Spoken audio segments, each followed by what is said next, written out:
बघा तुम्हाला हे बकेटमध्ये खत दिसत आहे, पण हे कशाचं आहे तुम्हाला ओळखता येईल का? बघा मी सांगते. हे आहे अपराजिताचे फुलं. हे भरपूर प्रमाणात निघत होते आणि मी पाण्यात भिजत टाकले आणि याच्यामध्ये आहे आपले केळीच्या सालीचं पाणी.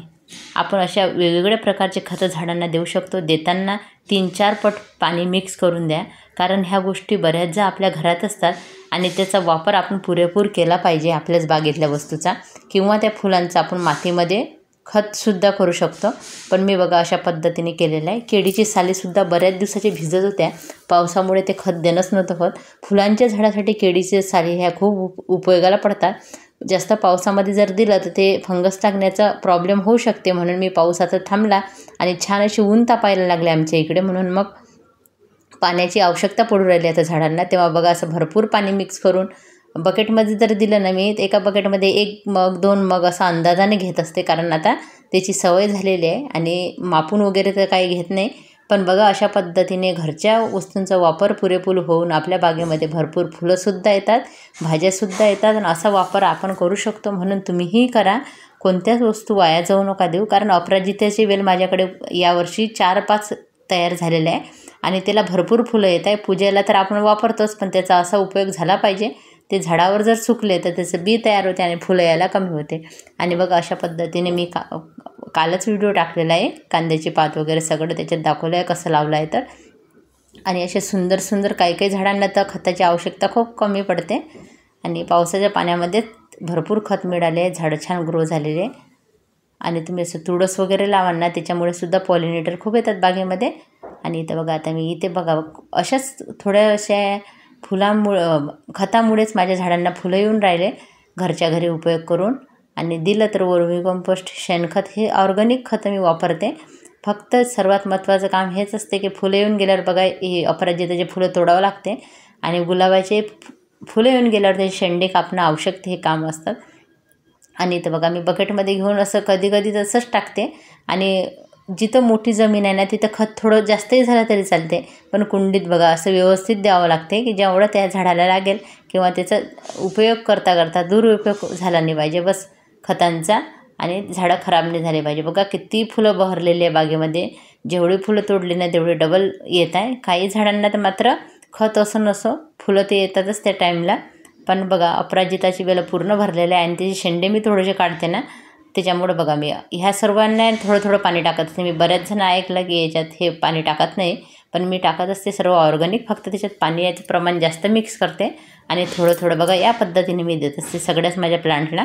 सगळ्यांना देते अगदी, पण केळीच्या सालीचं खत आहे ना जास्वंदावर खूप छान काम करते, फुलांच्या झाडावर. आणि मी तर पूर्ण बागेमध्ये देते, कारण आता झाडं भरपूर असल्यामुळे काय होते, कमी पडलं ना तर मी दुसरे खतं तयार करून ठेवलेले होते. जसंच केळीच्या सालीचं ते अपराजीचे ते फुलं होते ते पण पाण्यात भिजून ठेवले आणि परत आता भिजून ठेवलेलं आहे, कारण एवढ्यात फुलं खूप जास्त निघत आहे आणि ते असेच झाडावर सुकल्यापेक्षा मी त्याचा उपयोग करत आहे. आणि त्याच्यानंतर बघा आता पुढं दाखवते मी अजून कोणतं खत दिलेलं आहे, त्याच्यामुळे व्हिडिओ पूर्ण बघा. तुमच्या बागेमध्ये असे भरपूर फुलं येतील आणि भरपूर तुम्हालाही या गोष्टीचा आनंद मिळेल आणि तुम्हीही करू शकाल ह्या सर्व गोष्टी. हे वर्मी कंपोस्ट बघा पावसाच्या पाण्याने भिजलं होतं, कारण हे मी खाली याच्यासाठी टाकलं होतं, मला वॉटर लिली लावायची होती आणि वर माती वगैरे भरायचं होतं. पण आता खत कमी पडलं बघा, आता याचाही मी खत म्हणून उपयोग करते. आता याच्यात भरपूर पाणी मिक्स करते आणि ह्या बाकी सगळ्या झाडांना देते. भाज्यांना वगैरे हेच खत देते, फुलांना वगैरे केळीच्या सालीचं खत देते. तसं तर कोणतंही खत मी सर्वच झाडांना देत असते. ऑर्गॅनिकमध्ये काहीच फरक पडत नाही कमी जास्त होण्याचं, तसं थोडंफार झालं तर काही होत नाही.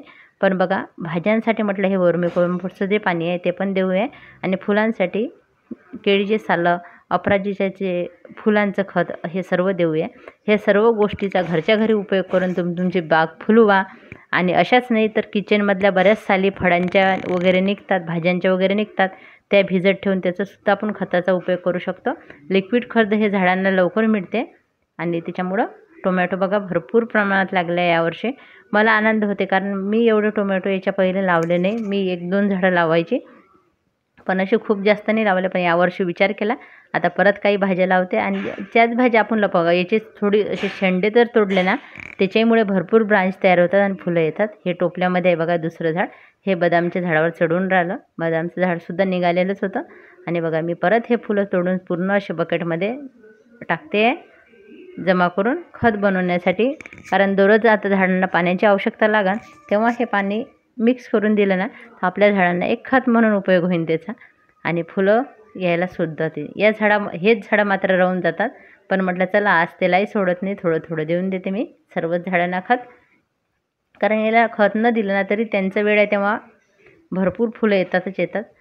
आणि आता हे पूर्ण फुलं मी तोडून घेते, कारण एखाद्या दिवशी राहून गेलं ना एवढे कामं होत नाही आणि मग ते झाडावरच सुकून जातात आणि मग बी तयार होते. बघा असे शेंडे मी याचे भरपूर तोडले म्हणून हे खूपच जास्त बहरलेलं आहे प्लांट. आजचा व्हिडिओ तुम्हाला कसा वाटला नक्की सांगा. आजची माहिती तुम्हाला कशी वाटली तेही नक्की सांगा. एक सांगू का, खरंच एक कमेंट करायला विसरत नका जात तुम्ही, आणि सबस्क्राईब लाईक नक्की करा, कारण त्याच्यामुळे मला आहे ना एक वेगळाच उत्साह येते बागकामाला. कारण बागकामाला मेहनत खूप मिळते, पण मला असं वाटते मेहनतीचं फळ मात्र तेवढं मिळत नाही आहे. म्हणून तुम्हाला म्हणते की थोडंसं व्हिडिओ आवडत असेल ना लाईक सबस्क्राईब कमेंट नक्की करा. आणि हे सर्व मी आता काम माझं तर चालूच राहते, सकाळ संध्याकाळ दुपार जेव्हा वेळ मिळाले तेव्हा बागेमधून काम करायचं. आणि ज्या दिवशी चुकून काम झालं नाही किंवा काही कामं आले तर मनाला आहे ना हुरहुर लागते, असं करमत नाही. जसं आपलं एखादं बागकामाची वस्तू मिळाली कसा आनंद होते, तसंच बागकाम केल्यावरही होते. धन्यवाद.